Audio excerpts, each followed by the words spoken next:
With me now to talk about this and more is Mary Szoch, Director of the Center for Human Dignity at Family Research Council. Mary, welcome back to the program. Thanks so much for having me, Joseph. Well, unfortunately, in a hearing where the intention was to talk about a real problem, kind of the headline was Congresswoman Bush's use of the phrase birthing people. Now, Mary, you are about to have a child of your own. You are, as the kids say these days, a birthing person, what we used to refer to as a woman. What's your reaction to that phrase?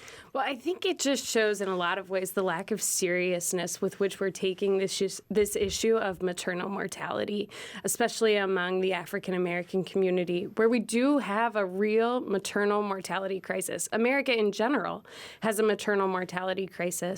But throughout the hearing, it wasn't just Congresswoman Bush. Throughout the hearing, moms were referred to as birthing people. The word maternal comes from the Latin word mater, meaning mother. And we're rejecting science so from the very beginning. So we probably shouldn't use that word either. No, definitely not. So what's your reaction as a woman to the idea that it's more inclusive to use the term birthing people? It's just unscientific, right? It's nonsense. We can't say that there are birthing people because only women can give birth. Well, of course, you and I would agree on that. That is oddly now something, a point of contention where we are suggesting that people of all and every sex can have babies if they want to. And of course, it just goes to the underlying truth claims. And I think this is related to the pronoun wars as well, right? Because this is redefining the English language and frankly every other language around this trans claim that identity, that are the way we feel, supersedes reality, kind of the way we're born, what our anatomy says about us. But I think it's really significant in the language, and I feel this way about pronouns because it's really, when you say you must refer to a man as a woman, use a she pronoun, you are requiring someone to use language that is so loaded with meaning. Because when you refer to a man as a she, you're basically saying that person is in control of themselves, that person gets to determine their own reality, and that person can be female if they want it to be. That's a fundamentally religious claim, isn't it? It is, and a frightening thing is that we're requiring people to lie. And this is a big push of the left. We lie about the reality of an unborn child in the womb. We lie about the reality of sex. We lie about all sorts of things because the left rejects God, and so they reject truth. And to me, whether it's the birthing people phrase or the idea that you have to use preferred pronouns, as the kids also say these days, to me that's not really that different than requiring someone to say Jesus is Lord.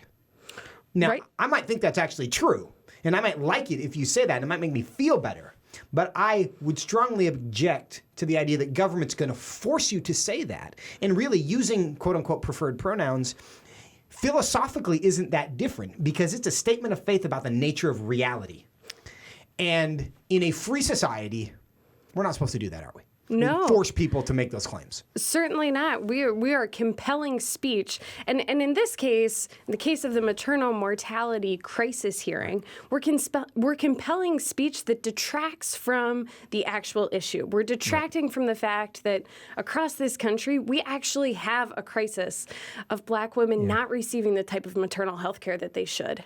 Yeah, but it's also interesting that in the same at the same moment where you're using language that denies the existence of objective truth, you are making the claim that it is objectively wrong, it is objectively bad that Black babies are dying as infants at a higher rate than other babies. So there's this internal kind of conflict of we're going to, on one hand, tear down the structure that recognizes this is a problem and would fix it, but we're also going to, try to say this is a problem and we want to fix this. Absolutely. And we saw that in Congresswoman Bush's testimony. And I don't know if you saw the testimony, but it was powerful. She described giving birth to her two children, and she described her son the experience with her son, who was born prematurely at 23 weeks. She talked about how at 23 weeks, his little ears were still inside his head. His eyes were still sealed shut. His fingers, she said, were as small as rice. She described beautifully the humanity of that child. And then she went on to talk about her daughter, who she went into labor with preterm at 16 weeks.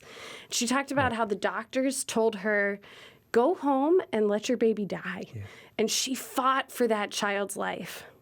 This should make Congresswoman Bush one of the top advocates for the unborn. She should be the sponsor on every pro-life bill. And I hope she will join us in that effort. But then at the end of her testimony, she starts to deny truth, right, with this comment about birthing parents. And that denial shows this inability to reckon with one of the major causes of the maternal mortality crisis in America, which is our permissive abortion laws. Yeah, and tell us more about that, because this hearing was exploring the fact that, and it's true, I have some of the data here, and the states with the highest infant mortality rates in the country are Louisiana, Mississippi, Alabama, and then somehow North Dakota squeaked in there as well. And those things are not obviously similar to me, but the places where they are the highest are these three southern the largest African American populations in America: Louisiana, Mississippi, and Alabama. And they are trying to connect this to racism, which is part of the problem. Systemic racism, as everything seems to be attributed to these days. What do you think is going on there? What's the solution? Well, certainly, I think I'd like to look at D.C. because it's smaller and we can really look at what's going on here. Well, D.C. is an African-American majority city, and Wards 7 and 8 are primarily African-American neighborhoods. And in those wards, we don't have a single OB unit that is serving that population. Those women have to travel to go to get OB care. D.C. also has one of the most permissive abortion laws in the country. And that seems to me to be a problem. Why are we creating greater access to abortion for these women than we have access to actual childbirth? That seems to me to be a race issue, especially when we know that Planned Parenthood opens their clinics. 79% of their surgical abortion units are within walking distance of minority neighborhoods. And we know that the African American abortion rate is 3 times as high as the rate for white women. We also know that the maternal mortality rate shows a 3 times increase.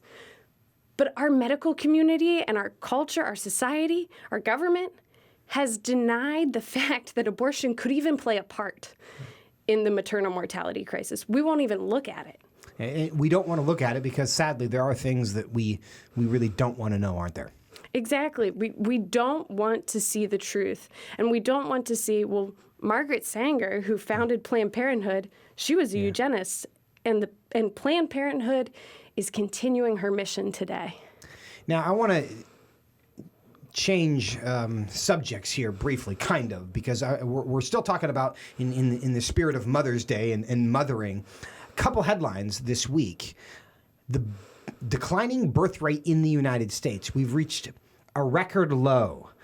Is this related to the pandemic? Is this because people didn't want to have babies during Corona? What do you think was happening there? I think there's a lot of factors that could explain the declining birth rate.